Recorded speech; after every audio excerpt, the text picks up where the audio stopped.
Hi అండి. ఈ video మొన్న సండే మేము బయటకైతే వెళ్ళి రిటర్న్‌లో వస్తూ ఆకలిగా ఉందని చెప్పి పిల్లలతో ఉన్నాం గదా! పిల్లలు గూడా ఆకలి ఆకలి అంటున్నారు. ఇంకా మా హస్బెండ్ అయితే ఒక ప్లేస్‌కి తీసుకెళ్తాను చాలా బావుంది. రీసెంట్‌గానే మా ఫ్రెండును నేను వచ్చాము తిన్నాము. చిన్నగా చాలా నీట్‌గా మెయింటైన్ చేస్తున్నారు. టేస్ట్ కూడా బావుంది. చేశారని చెప్పి అక్కడికైతే తీసుకువెళ్లారు.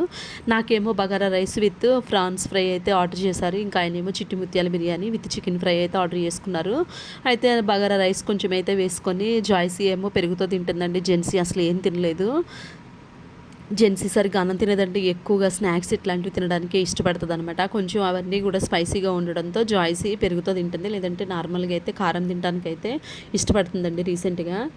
లాస్ట్‌లో అయితే జున్ను బావుంటది ఒరిజినల్ అనేసరికి జున్ను కూడా తీసుకొని వెళ్ళాము. అయితే అక్కడికి వెళ్ళగానే ఏంటంటే అక్కడ ఒక స్వామి అయితే మాలేసుకునున్నారండి. మేము అక్కడ అందులో అడుగు పెట్టగానే జెన్సీని చేతుల మీదకి ఎత్తుకెళ్ళిపోయి హ్యాండ్ వాష్ చేసి తను కూర్చోబెట్టి తన పనులన్నీ ఆయనే చేస్తున్నారు. అంటే పిల్లలంటే బాగా ఇష్టం అనుకుంటా. జెన్సీ బాగా నచ్చినట్లుంది. ఇంకా లాస్ట్‌లో చాక్లెట్ ఇచ్చారు. జెన్సీ చాక్లెట్ తింటూ హ్యాండ్స్‌కి, మౌత్‌కి చేసుకుంటే ఆయనే తీసుకెళ్ళి వాష్ చేసి ఆయన మెడలో ఉన్న టవల్‌తో తుడిచి అసలు జెన్సీనైతే వదిలిపెట్టలేనంత ఇదిగా అయితే ఫీల్ అయ్యారండి. మాకైతే భలే అనిపించింది. ఆయన చూసి పెద్దాయన